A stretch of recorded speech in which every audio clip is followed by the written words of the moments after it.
Hi, I'm Jeffrey Zeldman from And a Bit Apart, and I'm in New York, and with me today is Erin Casali, and she's in London. Yes, hello everyone. Hi, Erin. Erin and I've had the great privilege to work with Erin in the past, which was wonderful. She has always been really good at guiding others. Well, I don't know about always, but since I know her, really good about guiding other designers, responding to other people's designs. And Erin is giving a session called The Craft of Feedback at Fall Summit 2021, which is coming to a device near you October 11th to 13th. And I know you recently wrote for a list apart as well about giving and getting feedback. So let's dive right in. What are some things when you have to give feedback to other people, when you have to give feedback on a design, whether you're a designer, developer, whoever you are, what can you do? What are some top things you can do to make sure that the feedback you're giving is actionable and practical, and also that it's well received? Yes. And I think you framed this beautifully, because these are actually two essential parts of feedback. And most of the discourse actually focuses only on the first one, which is important, absolutely. So there are many models we could be using here. One I particularly like is from Lara Hogan, that took a few different ideas. I think the closest model is called SBI, but her approach goes instead in saying that we have three core elements that are observation, impact, and question. And these are the three that leads to feedback that is actionable. The other half of it is assuming that the feedback exists, it's good, and it's actionable. It's also important to define how the person is receptive to the feedback you're giving. Right. And for this, I use another sort of formula just to mirror it, that instead focuses around timing, attitude, and form. And these are three super important criteria to make sure that good feedback can be well delivered and well received from the other person. And we can get into more detail, but I want first to mirror back. What are these three elements? So should we start with the content then? If we start with observation, so we want to be able to tell the story in a way that is as objective as possible. Now, to be clear here, it's impossible to be entirely objective, but taking the perspective of, as if you were a camera on the wall recording what was going on. That's the kind of attitude you want to have when you're describing what happened. No judgment, just the plain things. The second element is instead, okay, given what I just told you, what's the impact that had?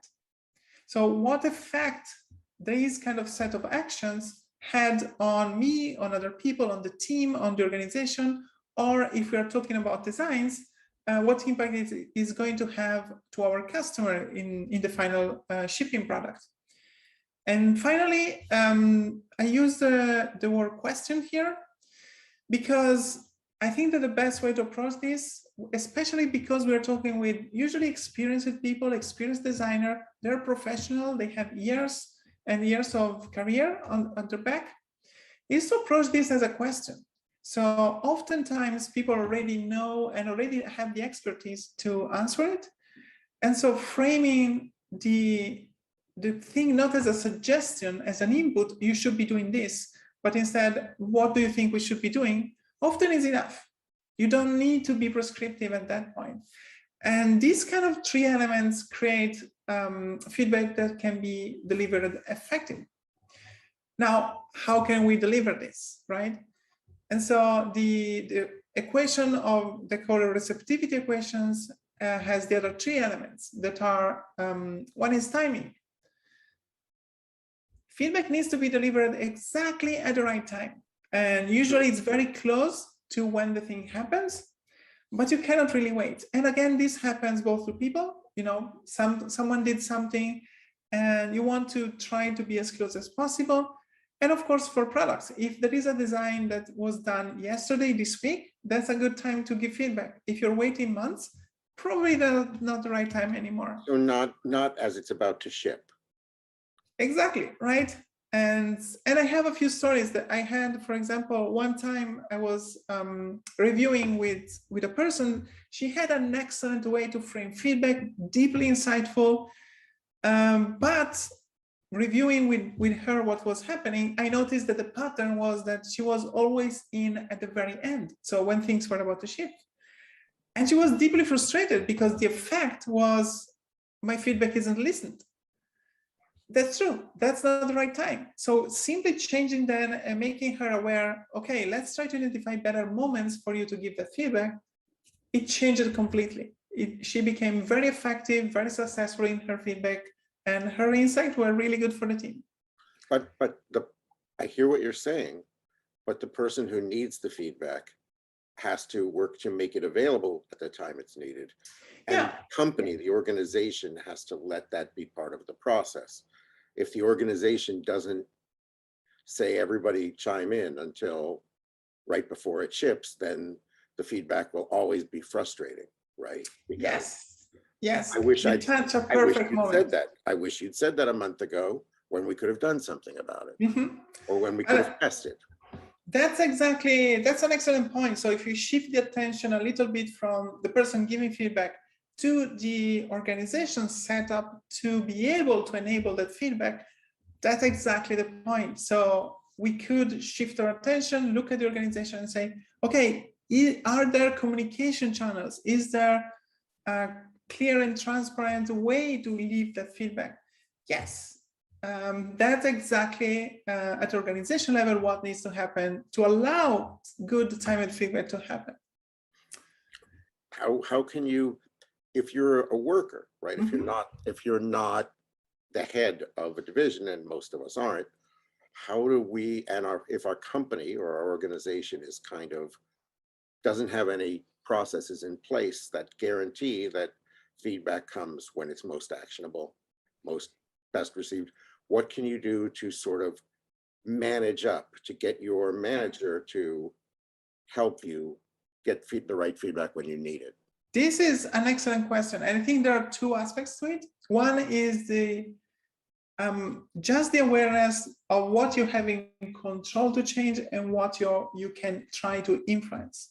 And this is a very basic principle in change management. So of course, you are going to work with people, you're going to work with a close team. So you can discuss and review specific ways to allow that kind of feedback to be well received. The scope is going to be limited, but you're still going to improve the effectiveness of the team, at the very least, the effectiveness of your own self and feeling less frustrated. Right. Now, the second part shifts more into proper change management, right? And there are many ways, depends a lot on the organization. If you have a boss that is really good at listening, an organization that is ready to change, a lot of factors. But one suggestion I could give you here is to use the experience of the team to be able to suggest the change. And what I mean with this is be successful within the team first. So try things out, agree, create the kind of change you want to have, make sure it works and people are happy with it. Then you have a good argument to go up. This is not the only way, but it's one way that I would consider almost baseline, because it's one of the, in the overall scheme of things, it's one of the most effective, and it's also a win-win scenario. Worst case, you still improve with your own team. It also helps, I would think, to work in a place that is interested in win-win, that wants, right, because some places are very, I've worked in agencies, some of which were very competitive. And that can be challenging because sometimes people actually want you to fail so they can rush in and be the hero. That's kind of outside the scope of what you're talking about, maybe, but maybe you have some thoughts about things people can do in that situation besides, look for another job. Well, I think Of course, we're at that point, if the organization is that dysfunctional, I would say that is working, as you were saying, around creating emergencies and crafting emergencies. There is limited ability to do change, and looking for a different job would be a good answer. At the same time, I would still highlight that your own well-being can still be, to an extent, of course, protected, in the sense that still you're working with people, and I'm sure not everyone will agree on the emergency kind of setting. So, you know, even if management, even if your direct boss or whoever else in the company doesn't agree, you can try to create a kind of environment within your team, within your small group of people that is working on a project. It's challenging. I'm totally aware of that. But, you know, some organizations just, in a sense, need to crash and burn. Wow, yes, that's right. That's right. Some agencies function that way. Some people get adrenaline from that. And if you're one of them, Godspeed. But if you're not, there's now you, in the couple of years that I worked alongside you, not directly with you, but indirectly with you on a lot of similar projects, you had a reputation for being able to improve things and be liked, improve things and not upset people. So again, even though we've covered this a little bit more, if you can, Yes, for ways to frame, besides timing and besides some of the things you've already mentioned, what are some like quick key things you can do? What if you have to provide like very difficult feedback? Let's talk about that. When you have to give difficult feedback, what do you do to make sure it's well received? This is leads to me exactly to the other two factors in the receptivity equation. So after timing, we have attitude and form. So the key thing is, for me, let's start with attitude.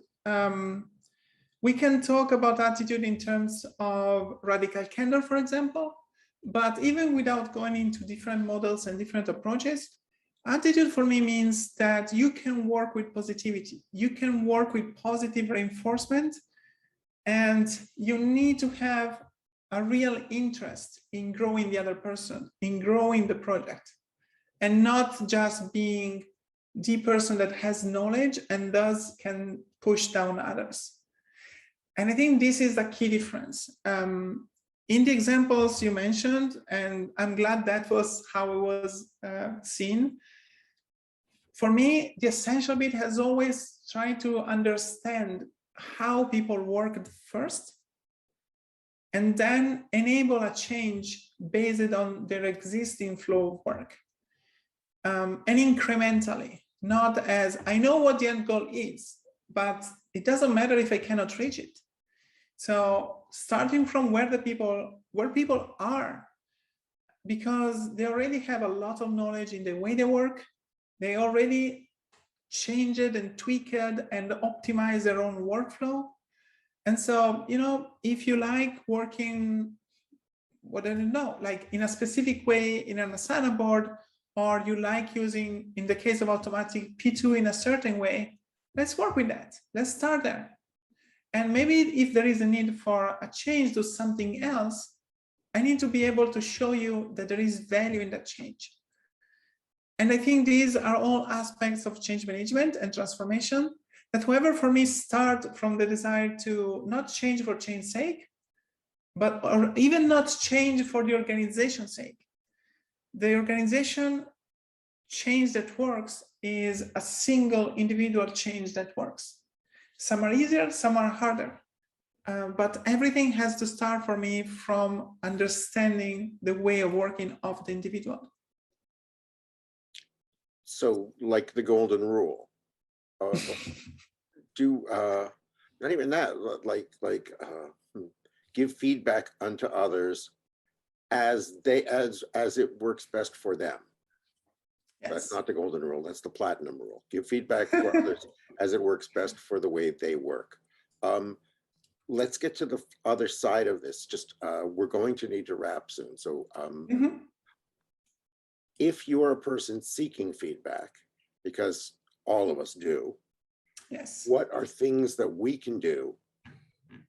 Like, how can we frame our questions or frame our requests so that we'll get the kind of useful answers you're talking about and not make the button bigger? Yes. So the first, and I would say essential and key aspect, which, I mean, you already know, it's asking.